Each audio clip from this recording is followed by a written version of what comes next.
Hello बच्चों। Hello बच्चा लोग, क्या हाल चाल, कैसे हैं आप लोग। आई होप आप लोग अच्छे होंगे। मस्त मजा आ रहा है आप लोगों को, ये मुझे भी फील हो रहा है। और सच्ची बताओ तो मुझे भी बहुत मजा आता है यार, ऐसे लेक्चर्स लेने में जिसमें बच्चों को रियल में फील आए, विजुअलाइजेशन हो पाए, बहुत ही बढ़िया तरीके से समझ में आए, तो मजा आता है यार। तो मैं हमेशा पता है क्या सोचता हूँ कि क्लास लेने के बाद अगर खुद खुशी ना होए ना तो क्लास लेने का मजा ही नहीं है। तो मुझे ना बहुत ही बढ़िया तरीके से खुशी होती है।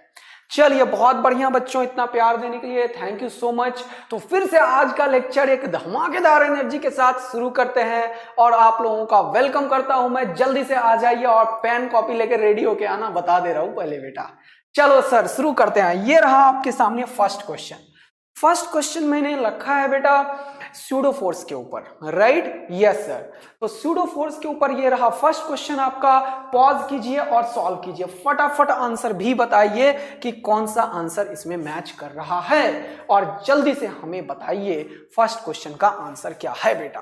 ठीक, चलिए अब मैं करता हूं इसको, देखते हैं। चलिए, in the given arrangement if the lift is moving upward, if the lift is moving upward, ठीक है, if the lift is moving upward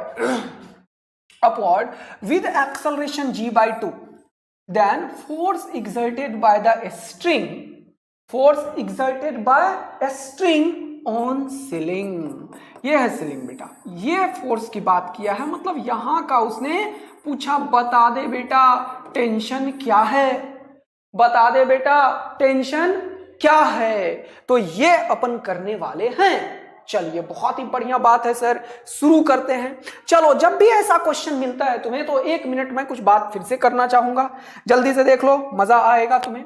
फटाफट देखो, कुछ कॉन्सेप्ट जो मुझे तुम्हें बताने हैं, फिर से इससे रिलेटेड कॉन्सेप्ट, थोड़ा सा 1 मिनट का कॉन्सेप्ट सिखाना चाहिए मुझे। तो ये पुली प्रॉब्लम से रिलेटेड चीज है। ये किससे रिलेटेड है? पुली प्रॉब्लम से रिलेटेड चीज है। यहां पे एक मास मान लो m1 है और यहां पे एक मास मान लो m2 है और ये पुली है, ऐसा है। तो अगर मैं पूछूं कि इसका एक्सेलरेशन क्या है, मान लो m2 is greater than m1 है, पूछूं एक्सेलरेशन क्या है और टेंशन क्या है, तो इस चीज का आंसर आप तुरंत से करोगे बिना कुछ सोचे हुए। कैसे? इसके इक्वेशंस बनाते हो आप लोग, बोलिए मत। इसके इक्वेशंस बनाते हो आप लोग। नीचे क्या है? m2g और यहां क्या है? m1g। बहुत ही बढ़िया। तो इक्वेशन क्या बनाते हो? m2g minus tension is equal to m2a, है ना? और मान लिया ये ज्यादा है तो नीचे जाएगा a से, तो ये ऊपर जाएगा a से। बोलो बेटा, क्या बात समझ में आई? तो ये सब आपको आता है बेटा इक्वेशन इसका। m2g माइनस t, क्योंकि एक ही रस्सी है तो टेंशन दोनों में सेम होगा सर। तो यहां पे क्या होगा बेटा? m2g minus tension is equal to m2a, equation first. यहां पे क्या होगा? Tension minus m1g, tension minus m1g is equal to m1a। ये दोनों, बोलिए मत, डिस्टर्ब हो रहा है क्लास। यहां पे इन दोनों को क्या करना है? सॉल्व करना है। ये t और ये t खत्म हो चुका है बेटा, और ये हो जाएगा m2 minus m1 into g is equal to m2 plus m1 into a। तो a का value divided by m1 plus m2। बोलो आया समझ में या नहीं आया बेटा? बिल्कुल। तो ये तो मैंने ऐसे ही किया, मुझे ये बताने का बिल्कुल भी मन नहीं था। तो आप क्या बताना चाहते हो सर, वो बता दो, फटाफट बता दो। तो यहां पे मैं ये बताना चाहता हूं, कभी भी ऐसे पुलिस प्रॉब्लम आए तो नेट फोर्स बाय नेट मास करना है। क्या करना है बेटा? नेट फोर्स बाय नेट मास। क्या करना है बेटा? Net force by net mass. Net force कितना है सर? यहां पे m2g और यहां पे m1g, तो क्या होगा बेटा? m2 माइनस m1 इंटू जी। क्या ये नेट फोर्स है? क्या ये नेट फोर्स है? Yes sir. नेट मास कितना? m1 plus m2। नेट मास कितना? m1 plus m2। ये हो चुका है एक्सेलरेशन। आज के बाद से कभी भी दुनिया में अगर पुल्ली का प्रॉब्लम में एक्सेलरेशन की बात कोई करे, यदि पुल्ली के प्रॉब्लम में एक्सेलरेशन की बात कोई करे, तो नेट फोर्स बाय नेट मास करना और निपटा देना। डन है बेटा? यस। यहां से जरा एक और चीज बताओ, अगर मैं पूछूं टेंशन का वैल्यू बता बेटे। किसका? टेंशन का वैल्यू। तो ये हो जाएगा सर टेंशन का वैल्यू, एक्सेलरेशन का वैल्यू किसी में रख लो, तो दूसरे में रख लेता हूं। तो फ्रॉम इक्वेशन टू क्या हो जाएगा जल्दी देखो, ये हो जाएगा टेंशन बराबर m1 इंटू ए का value m2 minus m1 into G by m1 plus m2। ये टेंशन का वैल्यू ये उधर गया, प्लस m1 इंटू ए का वैल्यू चिपका चुका हूं मैं, यस, प्लस m1 इंटू जी। इसे जब आप सॉल्व करोगे तो क्या होगा बेटा, m1 m2 माइनस m1 का square, m1 m2 minus m1 का स्क्वायर इंटू जी, ये जी से मल्टीप्लाई प्लस ये इससे मल्टीप्लाई, तो ये हो जाएगा m1 का square into g plus m1 m2 g, m1 m2 g divided by m1 plus m2। ये बस कर रहा हूं उन बच्चों के लिए जिसे ये नहीं आता है, जिसे आता है वो तुरंत से करो, मुझे पता है तुम सबको आता है, लेकिन फिर क्यों कर रहा हूं मैं, अभी पता चल जाएगा। ये एक्सेलरेशन का वैल्यू आज के बाद से याद रखना है जीवन भर, F net by M net. Okay, बहुत बढ़िया। और यहां से जब इसे सॉल्व किया आपने तो ये हो चुका है m1 स्क्वायर जी निपट गया, m1 m2 जी, तो ये हो गया 2 m1 m2 ji by m1 plus m2। और दुनिया इस चीज को बोलती है रिड्यूस्ड मास। ये जो टर्म है m1 m2 bye m1 plus m2, इसका नाम क्या है बेटा, ये है सर रिड्यूस्ड मास। इसे क्या बोलते हैं, रिड्यूस्ड मास। क्या बोलते हैं, रिड्यूस्ड मास। अच्छा, तो आप ये बताने के लिए इतना काम कर रहे थे, बिल्कुल। और ये हो जाएगा 2 म्यू जी। तो कभी भी बेटा आज के बाद से अगर कोई तुमसे टेंशन पूछता है, आज के बाद से कोई तुम्हें टेंशन पूछता है, तो तुम बोलोगे 2 म्यू जी। क्या बोलोगे, 2 म्यू जी। म्यू क्या है, m1 m2 bye m1 plus m2।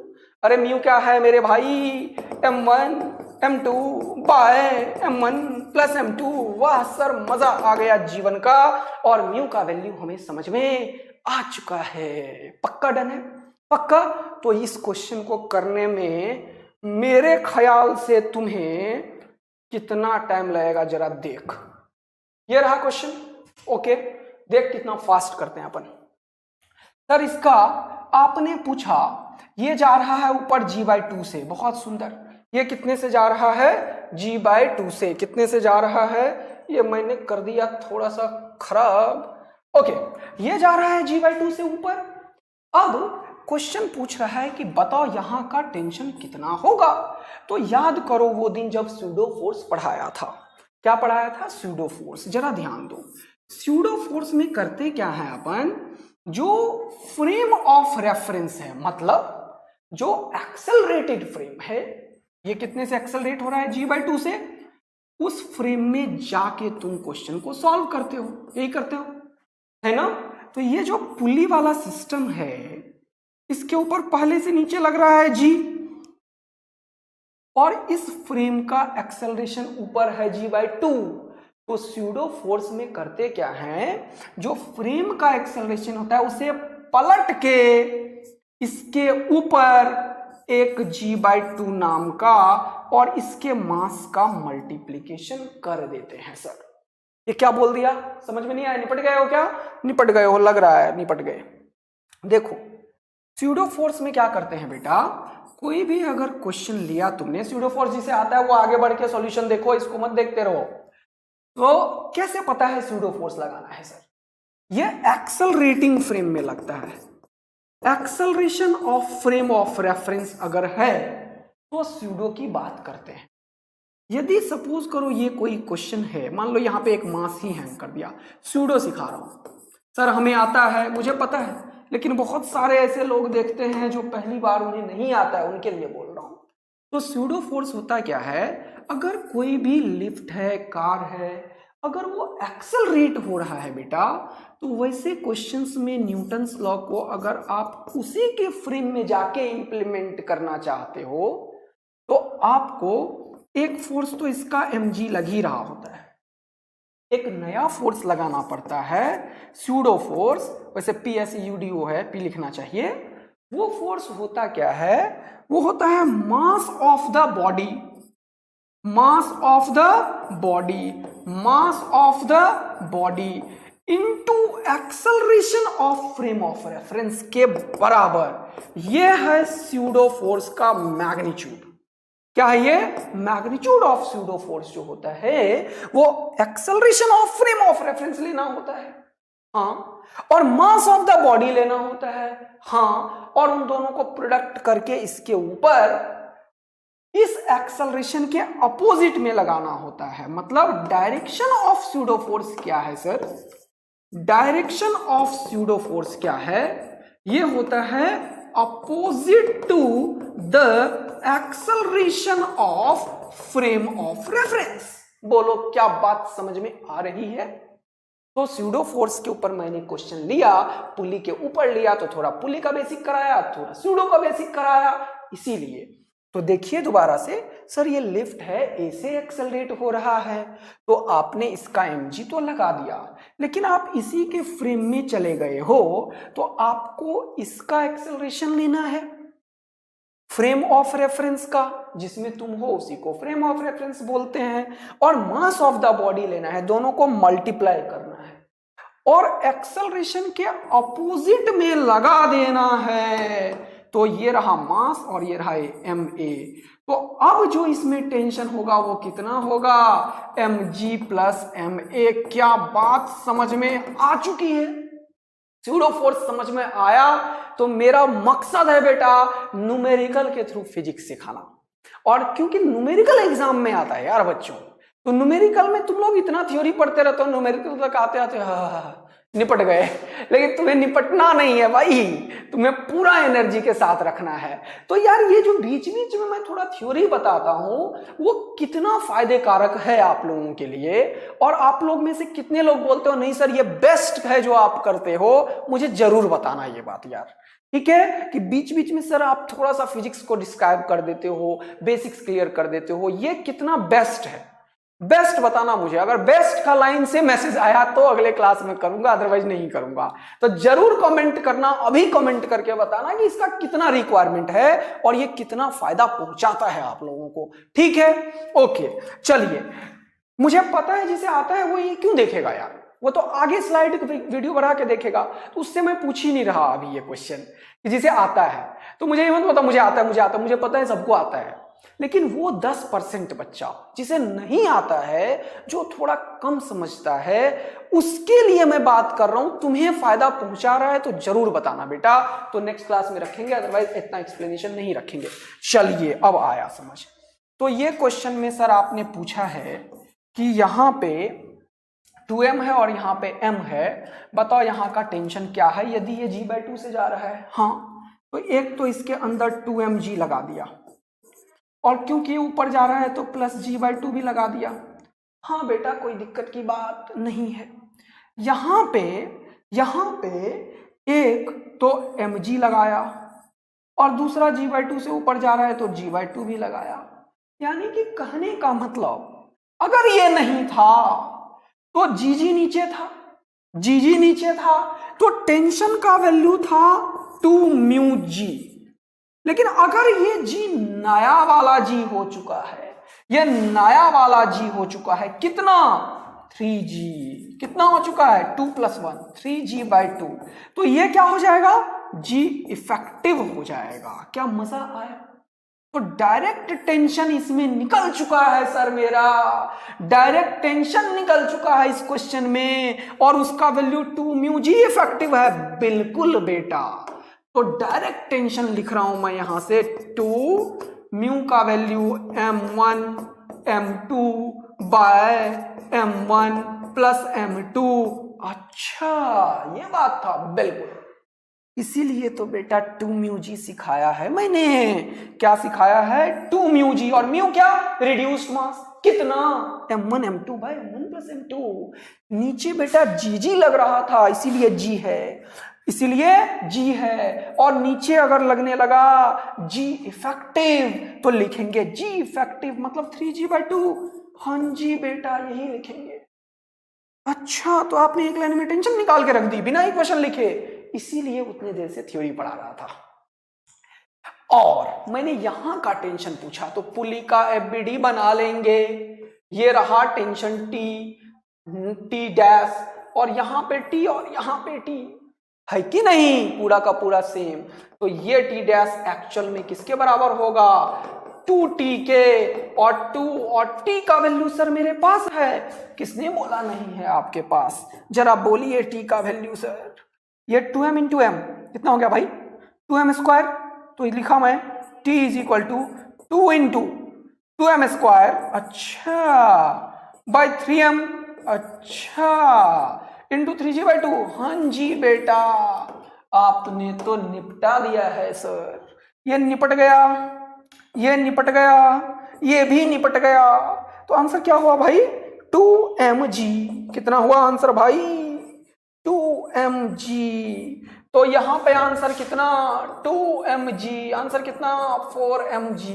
देखो क्या इसमें मैंने इक्वेशंस बनाए क्या, अगर मैं तुम्हें क्लासरूम टीचिंग में पढ़ाता जैसा कि सर ने पढ़ाया तुम्हें, ये सारा एक्सप्लेनेशन सर ने किया, सब कुछ तुम्हें पढ़ाया, ए नेट एफ ए बराबर F net by M net पढ़ाया, मुझे पता है सर ने ये सब तुम्हें पढ़ाया, ये पढ़ाया, टेंशन निकलवा के ये भी बता दिया 2 म्यू जी। अगर तुम्हें याद होता कि सर ये 2 म्यू जी m1 m2 bye m1 plus m2 था, तो तुम क्या इस क्वेश्चन को करने में 1 सेकेंड भी लगाते, और अगर स्यूडो फोर्स का भी थोड़ा ज्ञान होता, नो सर, तब तो मैं क्या करता, t इज इक्वल टू, और मैं क्या करती, है ना, बचवा और बचवी दोनों लोगों से बात कर रहा हूं भाई, t is equal to 2 mu g direct लिखते सर, g इफेक्टिव निकालना काम था, और g इफेक्टिव निकालने ही 2m1 m2 bye m1 plus f2 करके टेंशन निकालते, और ये टेंशन इसके बराबर हो जाता।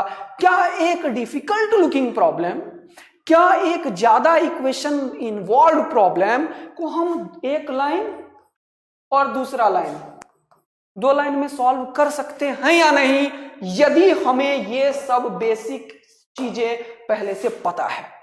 तो ये तो हो गया है ना यार, क्लासरूम टीचिंग में आप लोगों का सर ने आपको बेस्ट दिया है, बताया है, पूरा थ्योरी बताया है, तो ये क्वेश्चन करने में मुश्किल से 2 मिनट से ज्यादा नहीं लगता उन बच्चों को। तो देखो प्रॉब्लम तो सब लोग सॉल्व कर रहे हैं, किसी को कोई बच्चा इक्वेशन बनाएगा, सूडो फोर्स लगाएगा, सॉल्व करेगा, फिर रखेगा, फिर टी निकालेगा, इक्वेशन में रख के फिर सोचेगा 2t, मतलब मैं जान के बोल भी रहा हूं स्टेप बाय स्टेप, ताकि तुम्हें फील आए कि मोस्ट ऑफ द स्टूडेंट ऐसा ही होता है जिसका क्वेश्चन एग्जाम में छूटता है। तो तुम्हें उन चीजों का प्रैक्टिस में करा रहा हूं कि कम टाइम में कैसे तुम्हें फास्टर बनना है बेटा, तुम्हें सही भी करना है, एक्यूरेट भी करना है, और तुम्हें एकदम बुलेट के स्पीड से चलना भी है।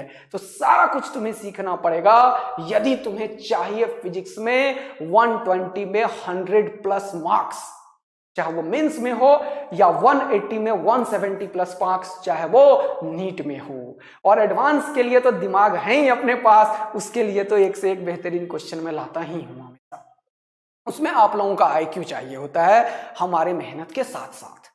तो करेंगे बिल्कुल, यस सर। तो आप लोग जरूर कमेंट करके बताइए कि कैसा मजा आया 2 म्यू जी पढ़ के और ये मर के, क्या एकदम मस्त मजा आया जीवन का या नहीं। ये रहा आपके सामने दूसरा क्वेश्चन। ओके सर, बहुत ही बढ़िया। अच्छा ये करवा दूं क्या अभी, चलो इससे पहले एक और क्वेश्चन ये करवाता हूं यार, ये करवा दूं, अच्छा कौन सा करवा दूं, ये सारे क्वेश्चन तो बेहतरीन रख दिया है मैंने यार तुम्हारे लिए। और कौन सा सर, न्यूटन्स लॉ के ऊपर एक बेहतरीन क्वेश्चन मैंने लाया है आज आपके लिए। न्यूटन्स लॉ के ऊपर ना एक बेहतरीन क्वेश्चन है ये वाला यार, ये करोगे क्या? चलो तो एक क्वेश्चन लो, तो एक जलवा दिखाओ तुम लोग, अपना जलवा दिखाओ, देखते हैं कितने लोग, क्योंकि न्यूटन्स का क्वेश्चन एक करा दिया ना, तो न्यूटन्स का दूसरा क्वेश्चन मैं देना पसंद करूंगा। चलो बताओ तो, ये क्वेश्चन रहा आपके सामने, ठीक। न्यूटन्स लॉ के बेसिक डेफिनेशन और कांस्टेंट रिलेशन के ऊपर एक बेहतरीन क्वेश्चन है आपके पास। पॉज कीजिए और आंसर कीजिए। इस क्वेश्चन का आंसर जो फास्टेस्ट करेगा यार उसको बिल्कुल सैल्यूट करूंगा, और सही करेगा उसे पक्का डेयरी मिल्क का चॉकलेट खिलाऊंगा। फटाफट बता, जल्दी से बता दो बेटा, देखते हैं कितने लोग एकदम मस्त तरीके से इस क्वेश्चन का आंसर करते हैं। क्वेश्चन क्या है अब मैं बताता हूं। बोल रहा है a linear rope having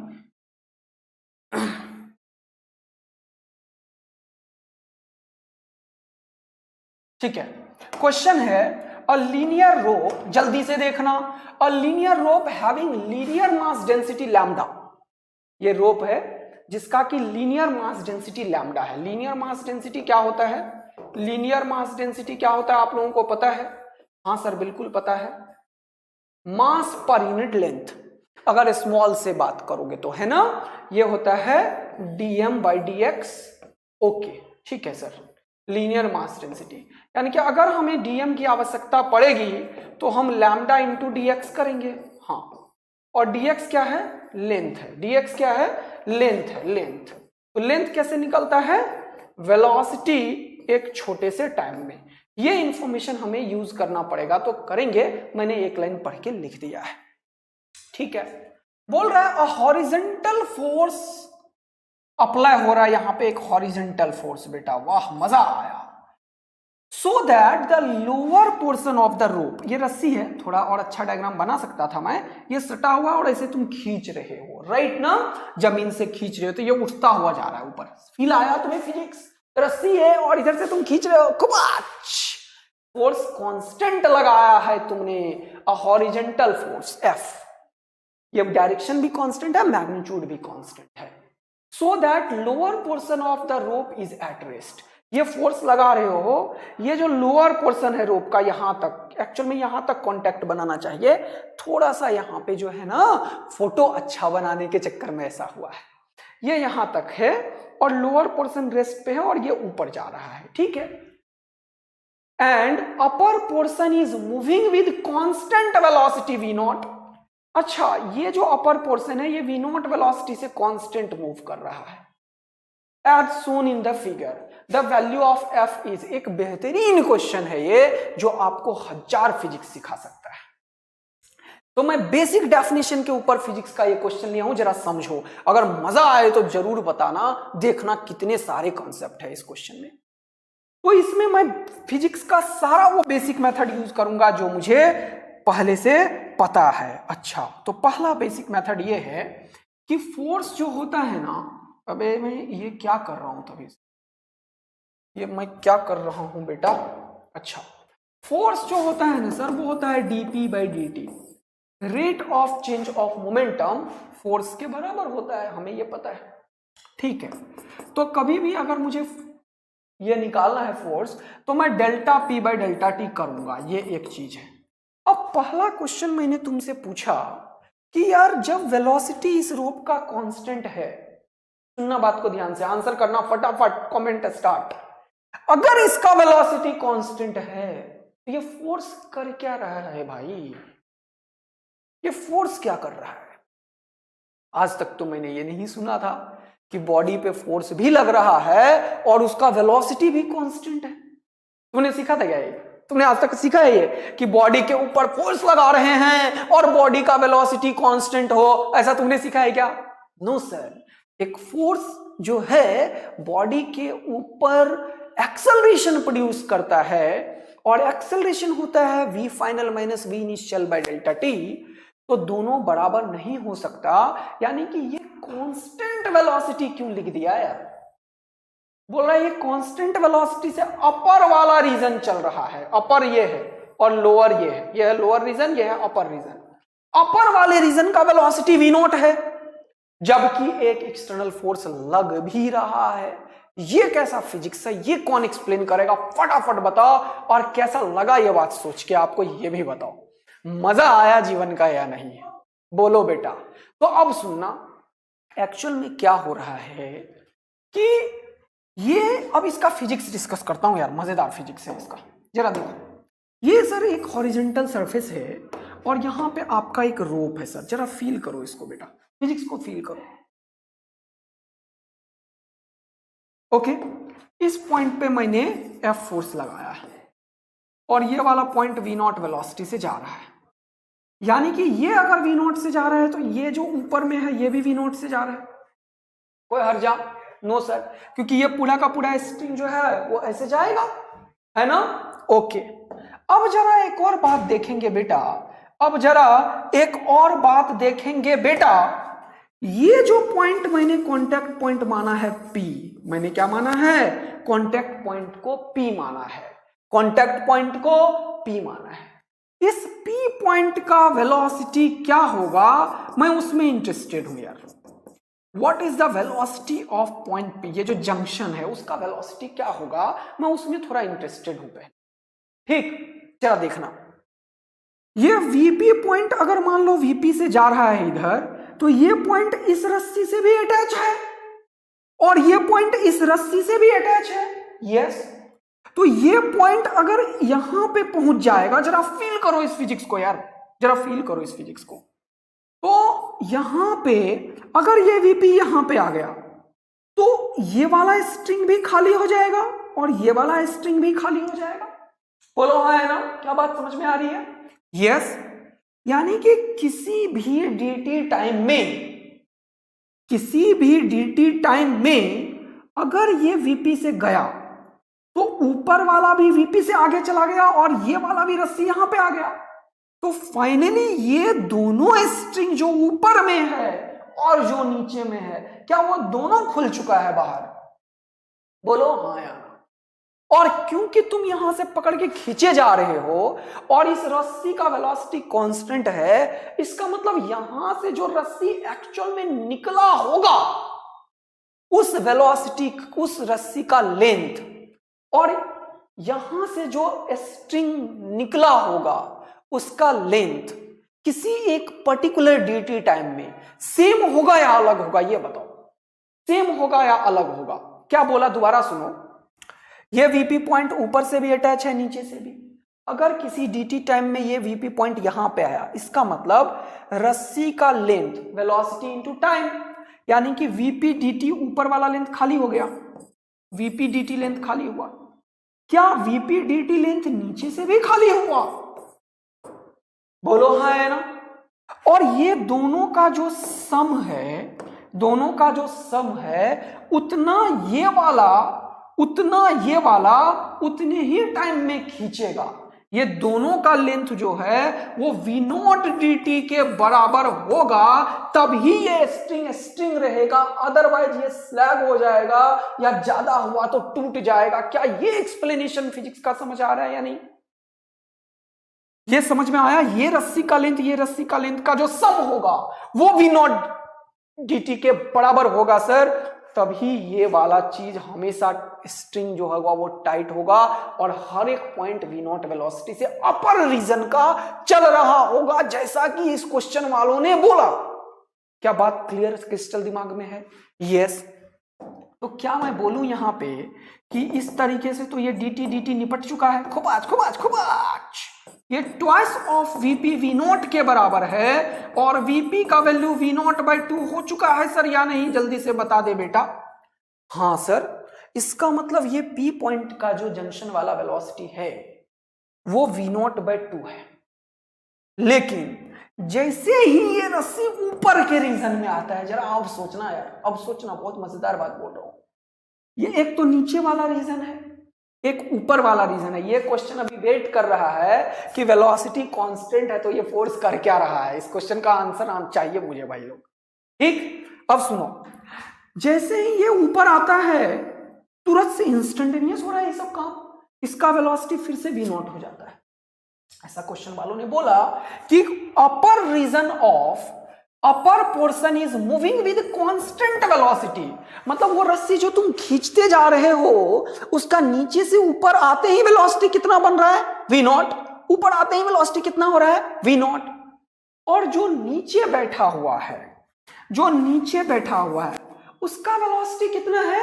question वालों ने फिर से बोला रेस्ट पे है। क्वेश्चन वालों ने फिर से बोला लोअर पोर्शन रेस्ट पे है और अपर पोर्शन का वेलोसिटी कितना है? V0 है। अपर पोर्शन का वेलोसिटी कितना है? V0 है और लोअर पोर्शन क्या है? रेस्ट पे है। तो ये जो फोर्स है ना एक्चुअल में यहां पे खत्म हो रहा है। अब रेस्ट के चीज को V0 वेलोसिटी देने के लिए एक इंपल्सिव फोर्स क्रिएट हो रहा है यहां पे। क्या बात समझ में आ रही है?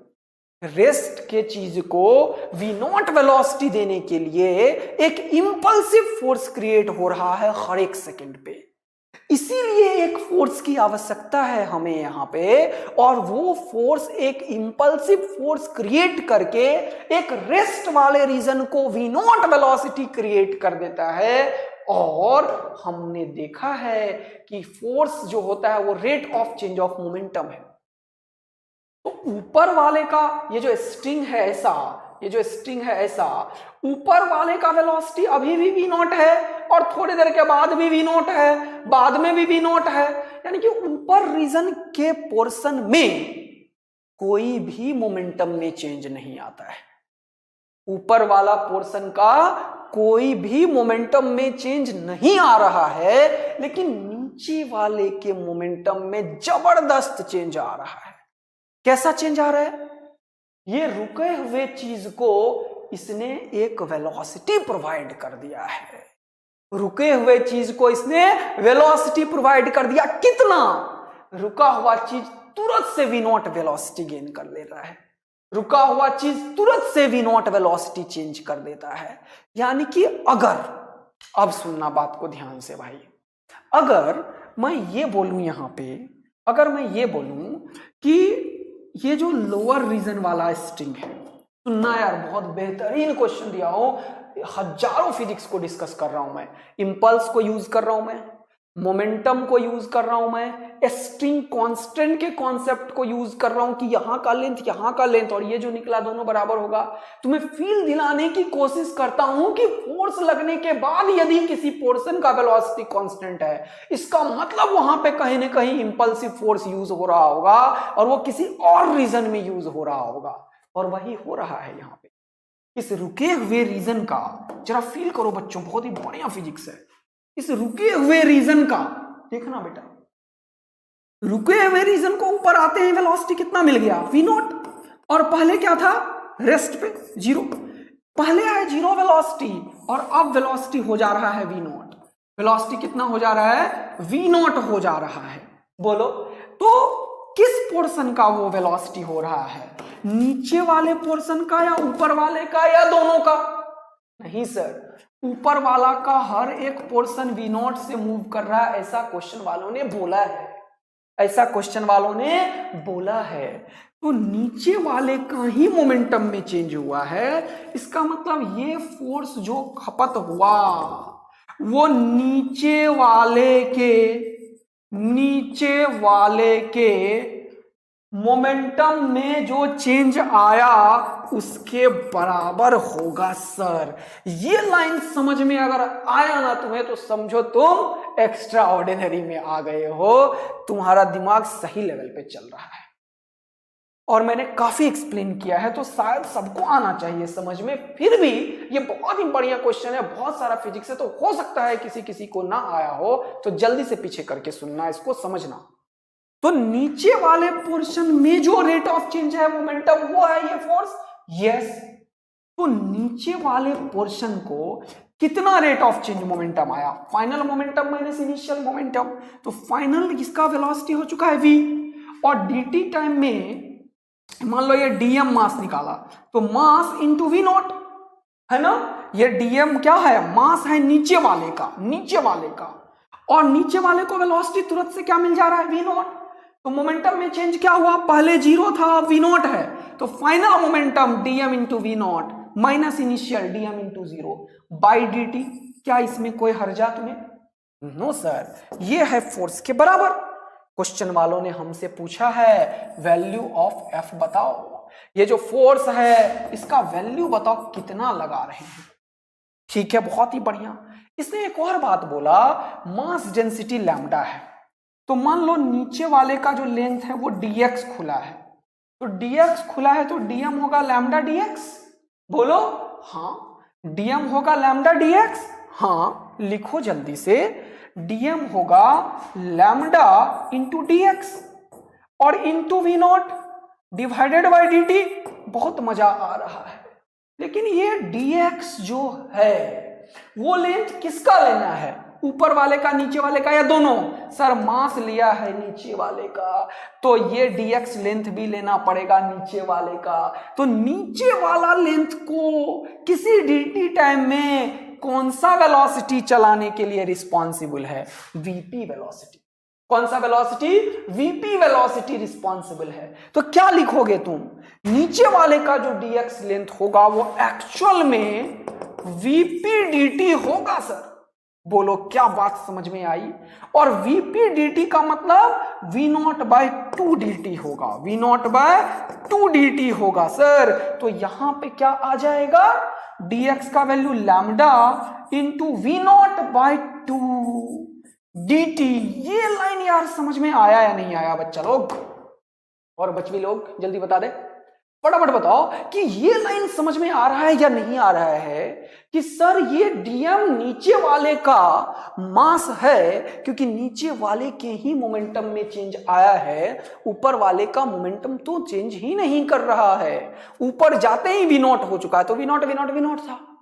तो ये जो फोर्स है वो यहां के बॉडी में एक इंपल्सिव फोर्स क्रिएट किया है और जिसके चलते ये चेंज इन मोमेंटम आया है। हाँ, तो फोर्स dm/dp/dt और m किसका? नीचे वाले का। तो dm और नीचे वाले का मास कौन चेंज कर रहा है? वीपी चेंज कर रहा है। तो इसीलिए मैंने लिखा dm = लैम्डा dx और ये x जो नीचे वाले का है ये कौन रिस्पॉन्सिबल है? vp। तो मैंने लिखा vp dt और vp v0/2 अभी प्रूफ किया था।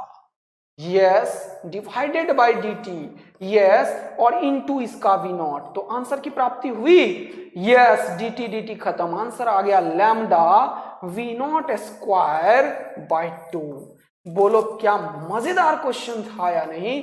ये रोटोव करोटोव के पापा जी थे। ये समझ में आया? इसमें कितना बेसिक कॉन्सेप्ट के ऊपर क्वेश्चन फ्रेम हुआ। क्वेश्चन कहां से फ्रेम हुआ है? Force is equal to dp/dt, बस दैट्स इट। और क्या किया मैंने? कांस्टेंट रिलेशन को यूज किया ये रिलेशन निकालने के लिए। बोलो हाँ है ना? क्या ये क्वेश्चन जेईई एडवांस में पूछ दे तो तुम्हें मजा आएगा या नहीं आएगा? बहुत मजा आएगा सर। मजा आएगा जीवन का? बहुत ही बढ़िया। तो बताना कैसा मजा आ रहा है जीवन का बेटा, बिल्कुल बताना। अगर किसी को ये क्वेश्चन नहीं समझ में आया हो तो बेटा स्पीड कम करके पॉज करके देखना। मैंने सारे फिजिक्स डिस्कस किए हैं, बिल्कुल समझ में आएगा बेटा। और बहुत ही बढ़िया क्वेश्चन है, बहुत सारा फिजिक्स था इसमें। तो ये रहा अपना न्यूटन्स लॉ का जनरल चीज अब खत्म होता हुआ। अब मैं पढ़ा रहा हूं तुम्हें फ्रिक्शन। क्या पढ़ा रहा हूं बेटा? फ्रिक्शन पढ़ा रहा हूं। तो चलिए शुरू करते हैं अब फ्रिक्शन का एक बढ़िया सा क्वेश्चन आपके सामने। ये रहा फ्रिक्शन का। जब जहां तक मेरा एक्सपीरियंस रहा है, बच्चों को 2 ब्लॉक 3 ब्लॉक प्रॉब्लम्स में दिक्कत आती है। तो और आईआईटी को भी बहुत मजा आता है। 2-3 ब्लॉक तो नहीं पूछता यार कहीं पे भी, लेकिन कॉन्सेप्ट एज इट इज ऐसा ही है। तो आपको 2 ब्लॉक की काफी प्रैक्टिस हो चुकी है। तो एक क्वेश्चन मैंने सोचा कि 2 ब्लॉक के ऊपर बच्चों को कराया जाए। तो ये रहा क्वेश्चन आपके सामने। ये रहा 2 kg का ब्लॉक, ये रहा 4 kg का ब्लॉक। ये सरफेस स्मूथ है और यहां पे फ्रिक्शन कोएफिशिएंट है 0.6। कितना है? 0.6। इसके ऊपर फोर्स लगाया है 6 न्यूटन का और इसके ऊपर फोर्स लगाया है 12 न्यूटन का, राइट? तो force F1 and F2 are applied on the block as shown in the figure.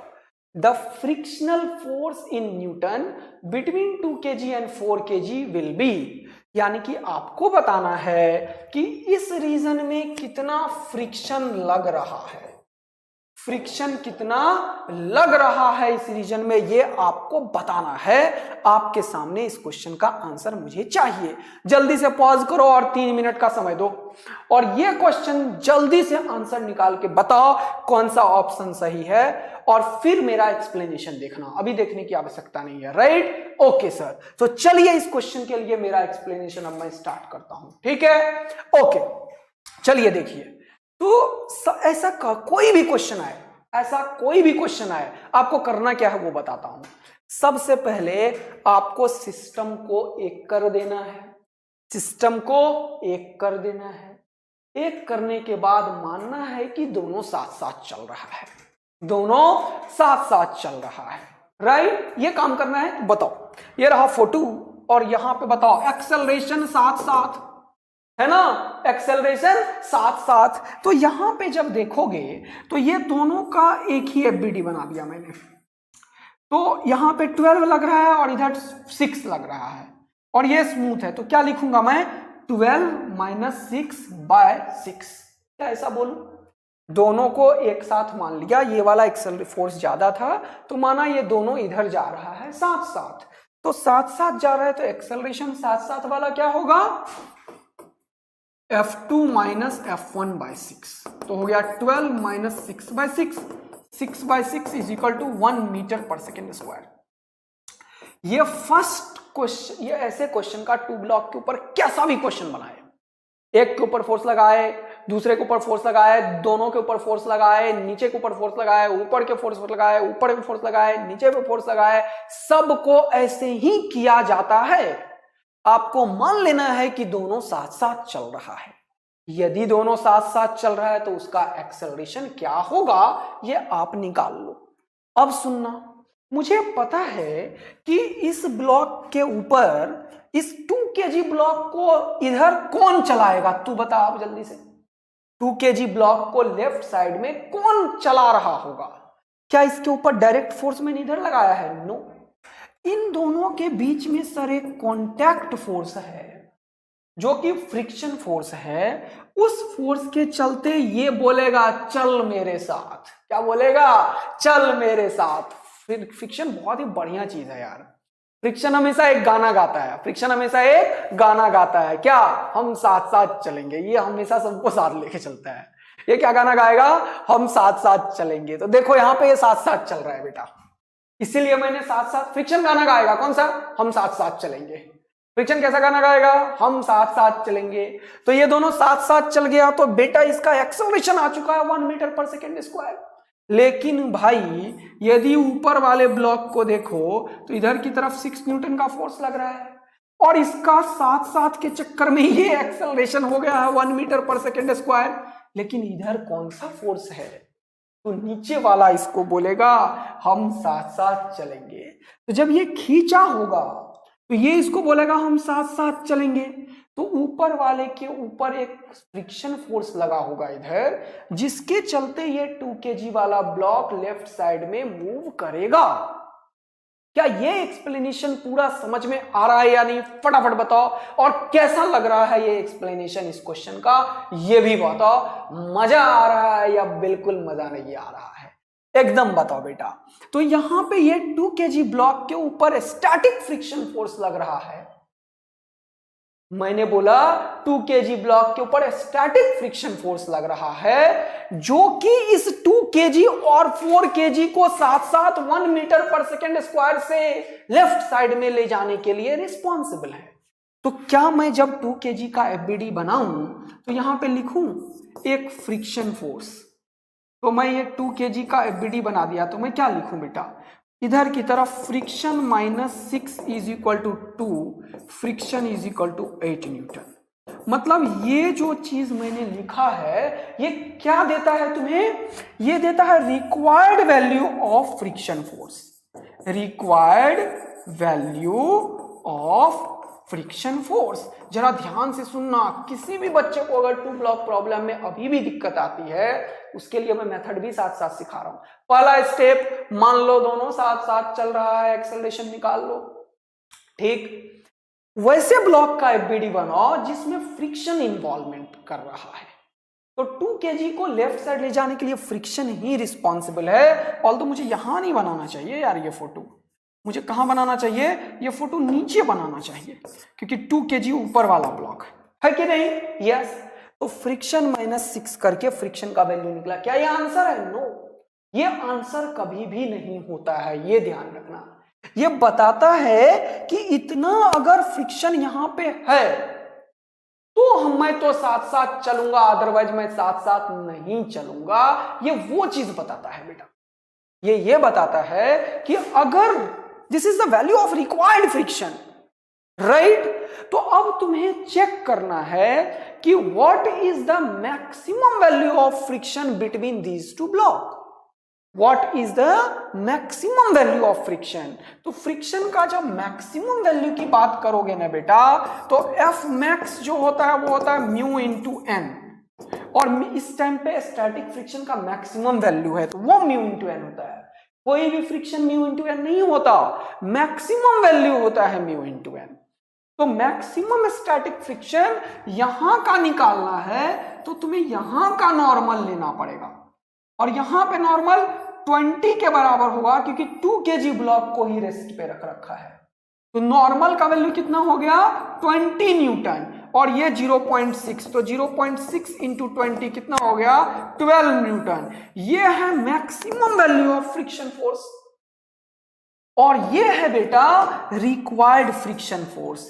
यदि, अब लो ज्ञान, यहां पे कॉन्सेप्ट लो, कॉन्सेप्ट क्या है, इफ, ध्यान से सुनना यार बच्चों, इफ ये जो एफ रिक्वायर्ड निकाला है तुमने, if F required is lesser than equal to F available, available मतलब मैक्सिमम वैल्यू ही अवेलेबल होता है, तो ये दोनों साथ साथ चलेंगे, तो ये दोनों साथ साथ चलेंगे। यदि एफ रिक्वायर्ड अवेलेबल से ज्यादा आ जाए तो ये दोनों अलग हो जाएगा, और अलग हो जाएगा तब तो बहुत आसान हो गया, ऊपर का एफबीडी अलग बनाना है, नीचे का अलग बनाना है, और क्वेश्चन को सॉल्व करके रख देना है। तो मैंने फिर से 2 ब्लॉक प्रॉब्लम पूरा रिवाइज करा दिया, न्यूमेरिकल भी करा दिया, बता भी दिया।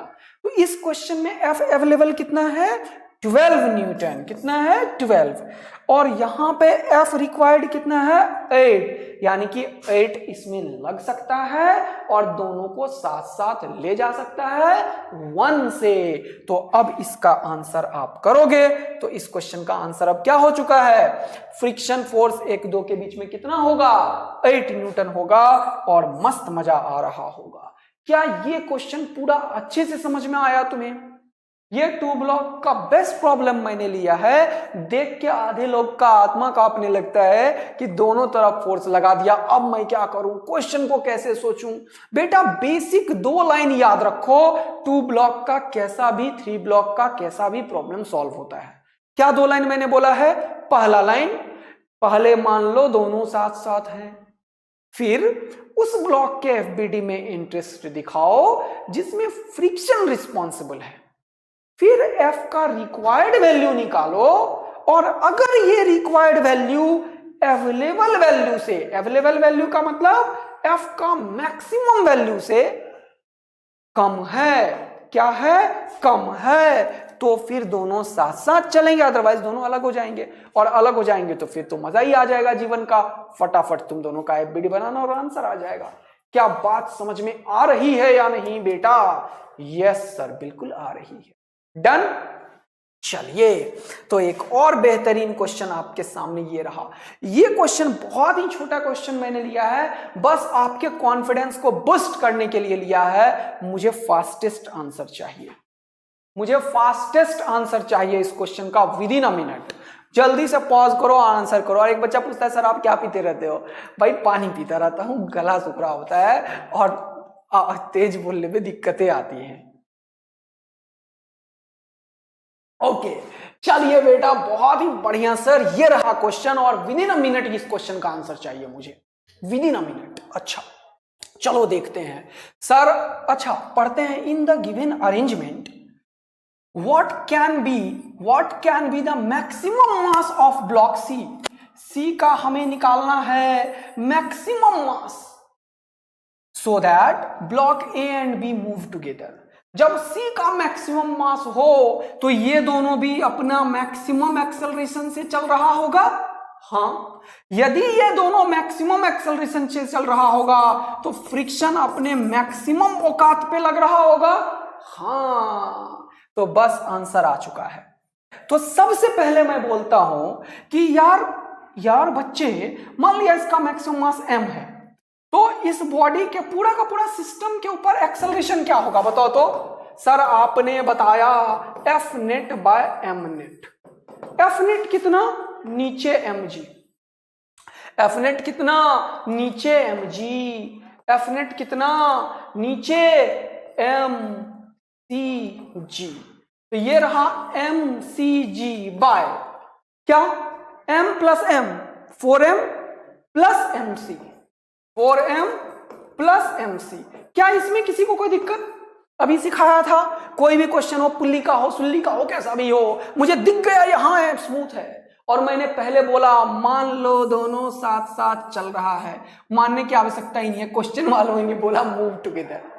तो ये दोनों साथ साथ चल रहे हैं, ये दोनों साथ साथ चल रहे हैं, तो ये एक ब्लॉक, ये एक ब्लॉक, लेकिन वर्टिकल में एक्सेलरेशन के लिए ये मास रिस्पॉन्सिबल है। तो नेट मास कितना mcg, सॉरी नेट फोर्स कितना mcg, नेट मास कितना this mass plus this mass 4m plus mc। बोलो क्या बात समझ में आ गई है?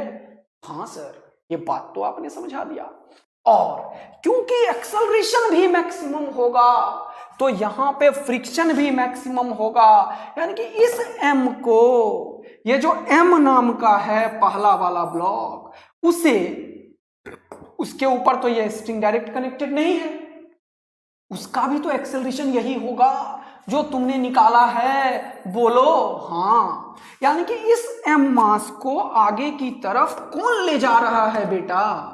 सिर्फ फ्रिक्शन फोर्स, जिसका कि मैक्सिमम वैल्यू लेना है, वो होता है म्यू इंटू एन।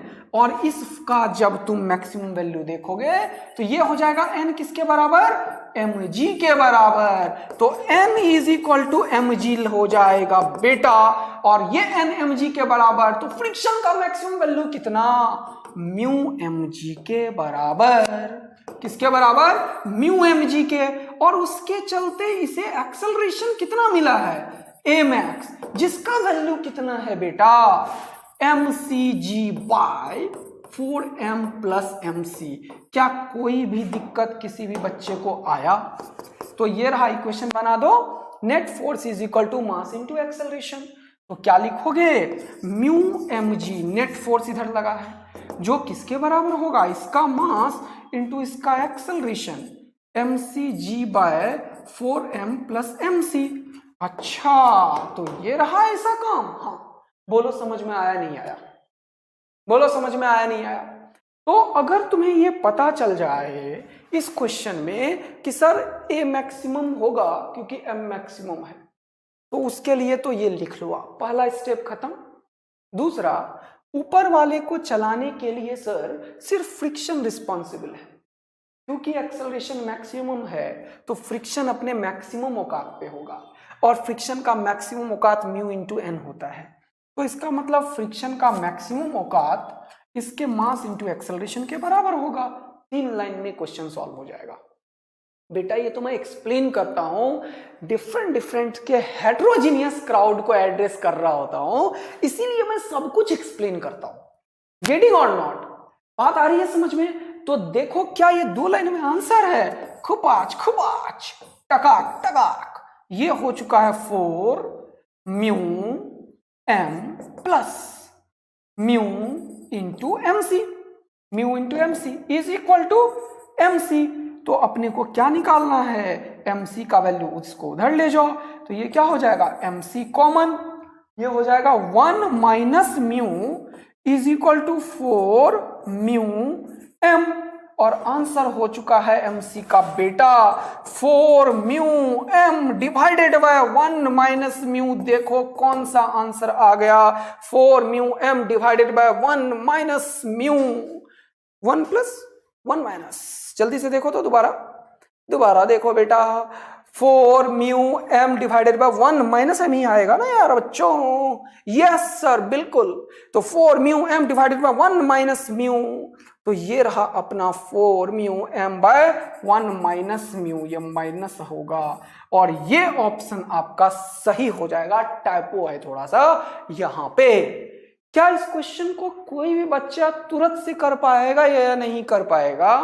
यदि उसे 2 बात का आइडिया हो कि एमएक्स और एमएक्स के लिए रिस्पॉन्सिबल यहां पे स्टैटिक फ्रिक्शन का मैक्सिमम वैल्यू है, अगर ये 2 लाइन को अगर हम यूज कर पाए सही तरीके से, तो क्या ये 2 लाइन में आंसर आता है नहीं आता?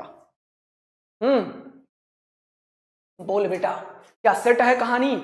यस सर, बिल्कुल सेट है, और हमें समझ में आ रहा है कि कैसे फास्टर बनना है, हमें कैसे क्वेश्चंस को फटाफट सॉल्व करना है। ओके सर, बहुत ही बढ़िया बात है। चलिए, तो एक बेहतरीन क्वेश्चन आपके सामने ये रहा, आप इसे जरा सॉल्व करके बताइए। और एक और बेहतरीन क्वेश्चन, तो सबसे पहले मैं ये क्वेश्चन उठाना पसंद करूंगा।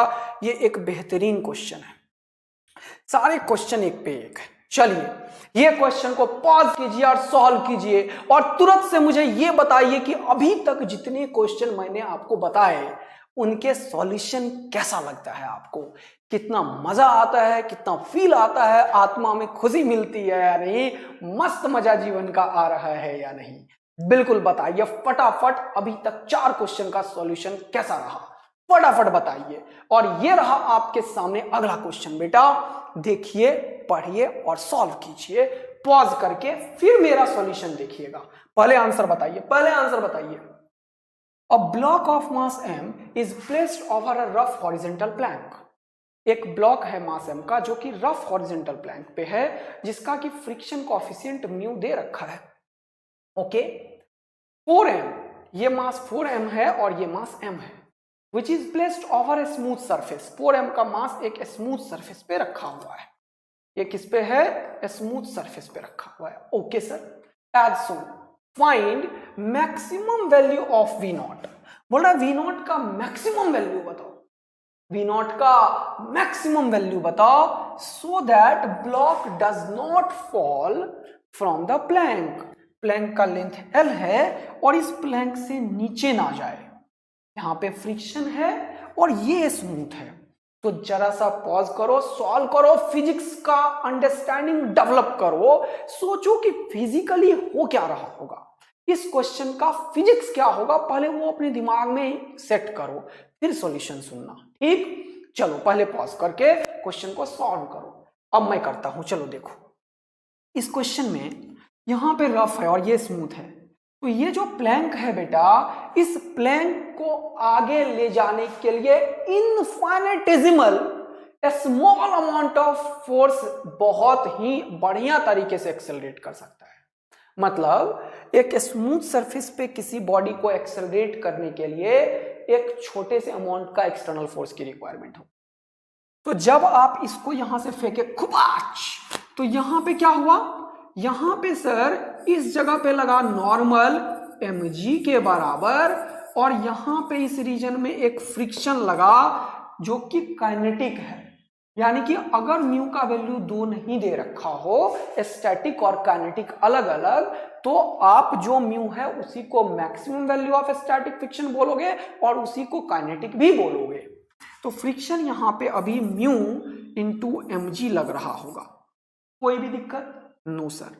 अगर फ्रिक्शन ये ऐसे स्लाइड हुआ है, दोनों के बीच में रिलेटिव मोशन हो रहा है, तो ऊपर वाले के ऊपर फ्रिक्शन लगेगा पीछे, इसके वेलोसिटी को कम करने के लिए। और फ्रिक्शन हमेशा एक गाना गाएगा, चल मेरे साथ, तो ये इसको बोलेगा चल मेरे साथ, तो इसके ऊपर फ्रिक्शन लग जाएगा आगे की तरफ। दोनों एक दूसरे में एक्शन रिएक्शन पेयर में होंगे और दोनों फ्रिक्शन का वैल्यू बराबर होगा। नीचे वाले के ऊपर फ्रिक्शन आगे होगा, क्यों?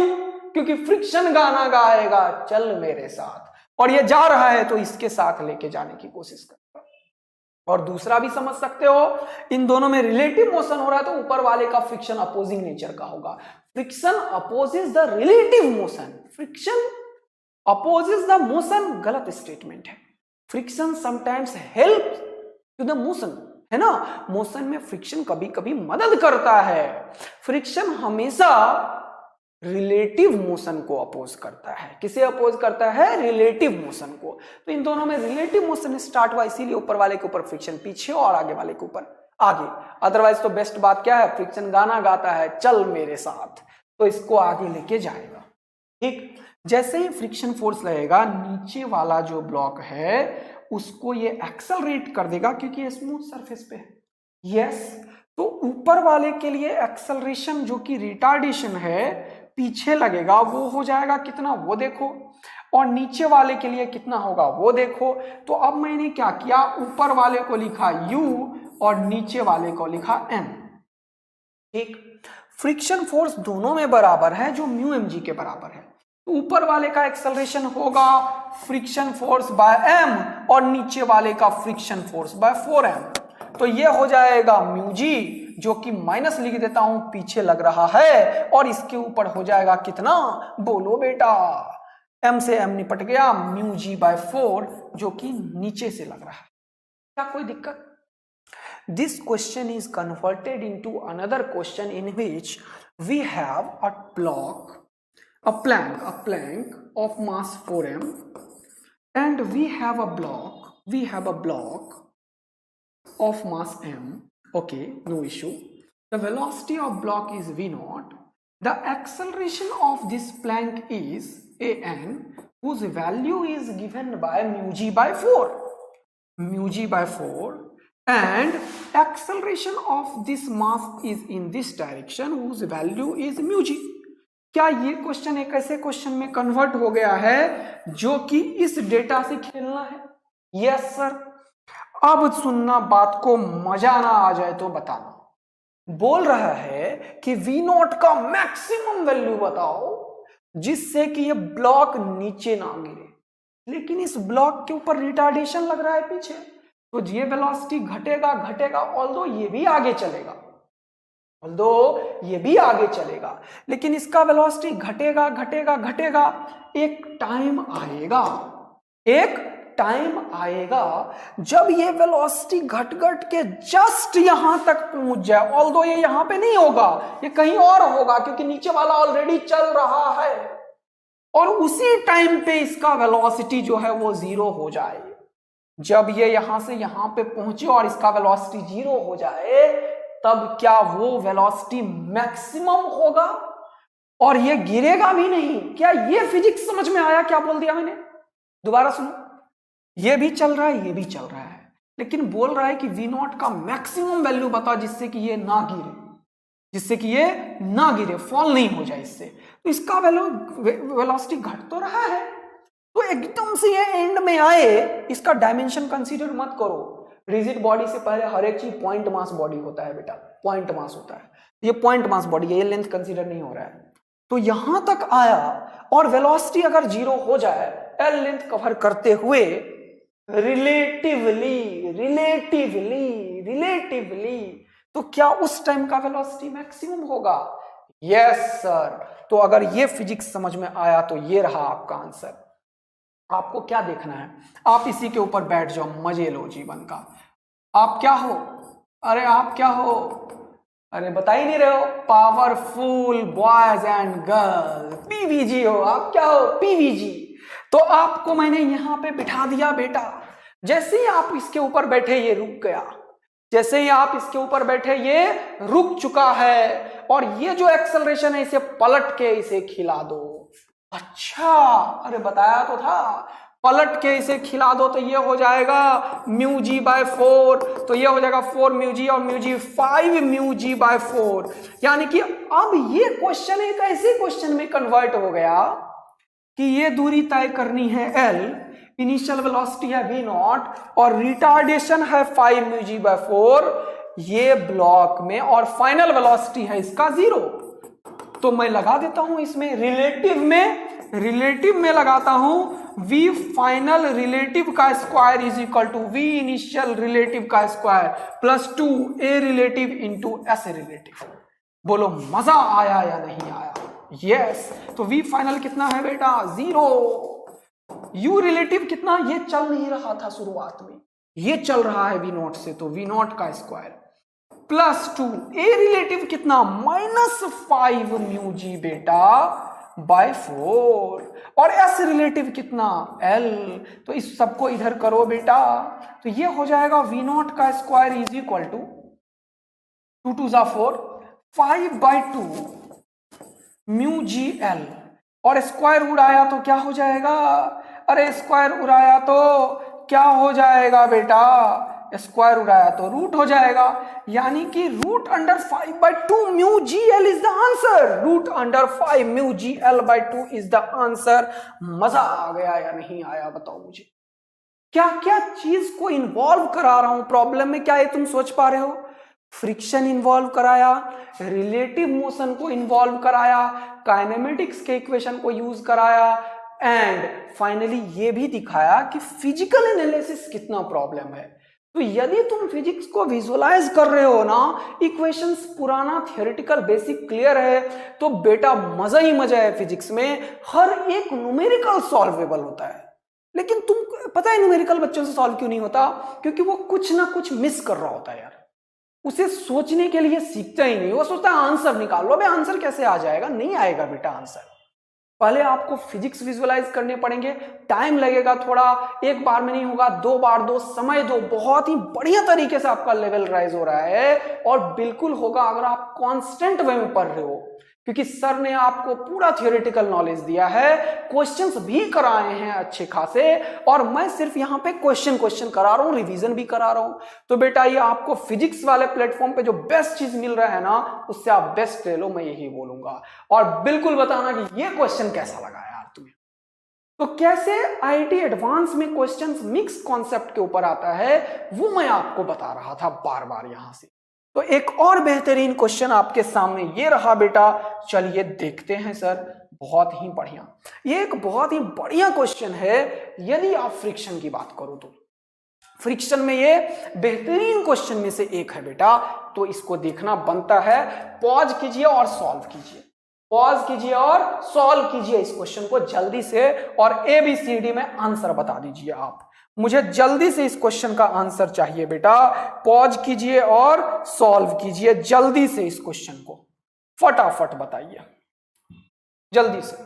पॉज कीजिए और सॉल्व कीजिए, जल्दी बताइए। तो देखते हैं फर्स्ट आंसर इस क्वेश्चन का कौन करने वाला है बेटा, जल्दी से देखते हैं। ओके, तो ये रहा, find the tension in the string in situation as shown in the figure below.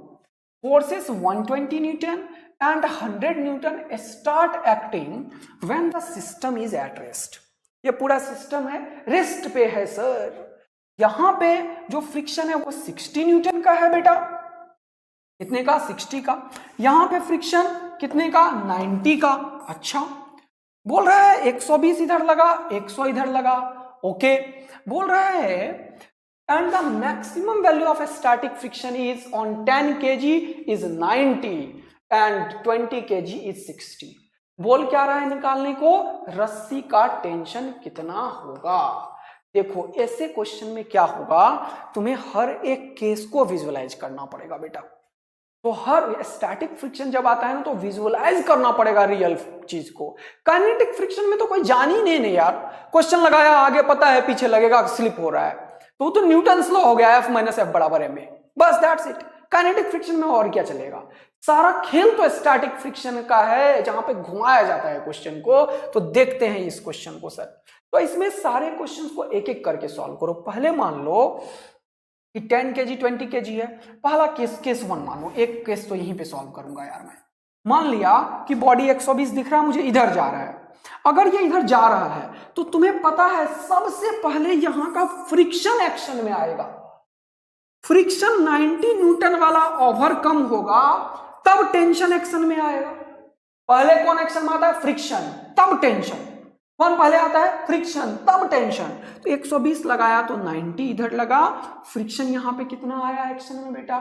लेकिन ये एक यहां पे जरा ध्यान दो, यहां पे ये सारा सिस्टम पे अगर ये इधर चला, मैंने माना पहले केस में इधर चला, यहां पे नहीं बनाना पसंद करता हूं, यहां पे नहीं, चलो जल्दी देखो जल्दी देखो जल्दी देखो। मान लिया ये सारा सिस्टम इधर चला, ओके, सारा सिस्टम इधर चला, तो एक ही फोर्स इधर है, इसका भी फ्रिक्शन इधर, इसका भी फ्रिक्शन इधर, ठीक। तो इधर चल रहा है नहीं चल रहा है वो चेक करो पहले। तो 120 उधर, 90 इधर, 60 इधर, 100 इधर, तो क्या ये बॉडी उधर जा पाएगा, नो सर।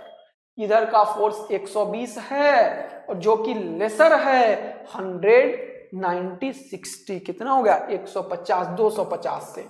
तो ये केस संभव नहीं है, ये लेफ्ट में एक्सेलरेशन नहीं होगा। ये लाइन समझ में आया। फिर सोचो राइट में एक्सेलरेशन करके। जेईई एडवांस 1997 में एक बहुत ही बढ़िया सा क्वेश्चन ऐसा ही पूछा था, ट्रायंगल के ऊपर यहां पे पुल्ली लगा के। बच्चे पहले पागल होके क्या कर दिया, मान लिया इधर लगा, सॉल्व कर लिया, और जो एक्सेलरेशन आया ना उसको पलट के बोल दिया ये आंसर आएगा। ये बिल्कुल गलत होता है। न्यूटन्स लॉ में ये चीज सही होता है, एक्सेलरेशन अगर निगेटिव आ गया तो आप बोल दोगे कि सॉल्व हो गया। फ्रिक्शन में ऐसा नहीं होता बेटा। फ्रिक्शन में अगर आपका एक्सेलरेशन नेगेटिव आ गया तो वो सॉल्यूशन गलत होता है। ये क्या बोल रहा हूं सुनो ध्यान से, क्योंकि फ्रिक्शन वाले क्वेश्चन में अगर ये इधर जा रहा है तो फ्रिक्शन इधर लग रहा है, और जब ये इधर जा रहा है तो फ्रिक्शन इधर लग रहा है। वो चेंज हो जाता है। अगर फ्रिक्शन के क्वेश्चन में एक्सेलरेशन निगेटिव हो जाए तो वो सॉल्यूशन गलत होता है, आपको दोबारा दूसरे डायरेक्शन में मान के सॉल्व करना है। ये लाइन समझ में आया? बेहतरीन लाइन सब बोल रहा हूं मैं, बता दे रहा हूं बेटा। तो अब मान लिया इधर जा रहा है तो वो तो गया नहीं सर। अब मान लो इधर जा रहा है, जब इधर मानोगे तो 60 इधर, 90 इधर, 150 इधर, 120 इधर, भाई साहब 270 इधर, 100 इधर। क्या दूसरे केस में इधर की तरफ एक्सेलरेशन होगा? नो सर, ना एक्सेलरेशन इधर ना एक्सेलरेशन उधर। इसका मतलब ये रुका हुआ है। पहला एनालिसिस ये करना होता है। यदि तुमने इधर मान के सॉल्व किया, एक्सेलरेशन निगेटिव आ गया, मतलब गलत।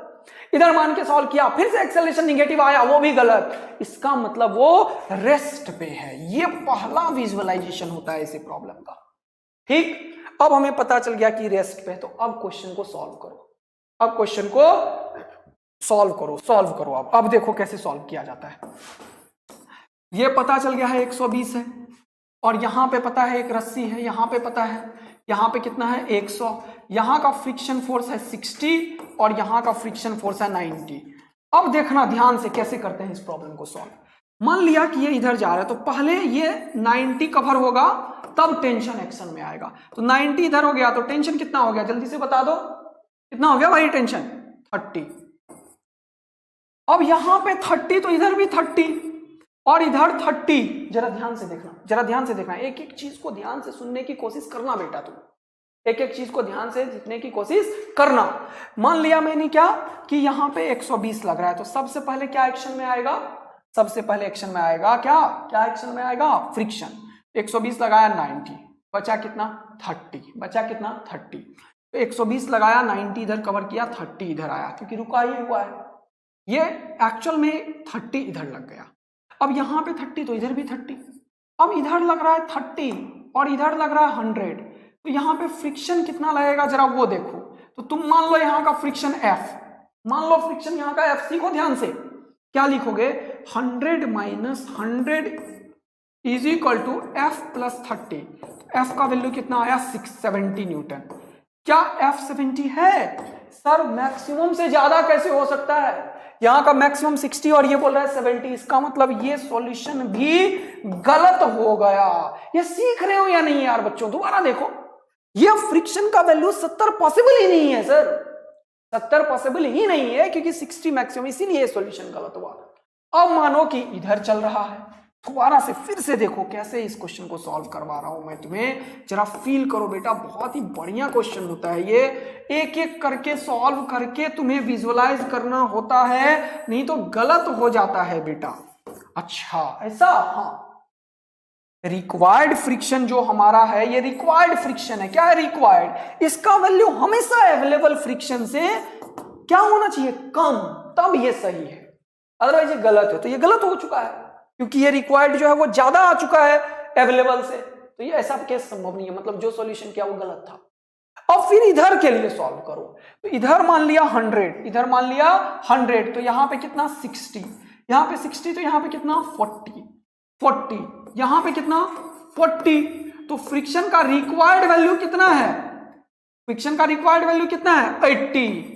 कैसे पता सर? कैसे पता सर? अरे F रिक्वायर्ड प्लस 40 120 के बराबर होना चाहिए, क्योंकि ये रुका हुआ है। तो F रिक्वायर्ड कितना हो गया? 80 न्यूटन। जबकि F अवेलेबल कितना है बेटा? F अवेलेबल है 90।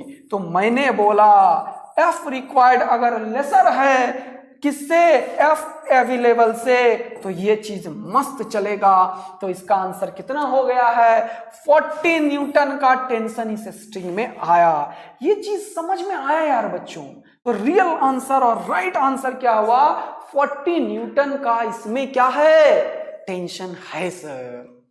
तो क्या फ्रिक्शन में तुम्हारा ये डेप्थ बन रहा है या नहीं बन रहा है बेटा? जल्दी से बताओ। तो अब बेटा फिर से एक क्वेश्चन मैंने तुम्हारे लिए होमवर्क रखा है, क्योंकि अब हो चुका है आज का समय खत्म।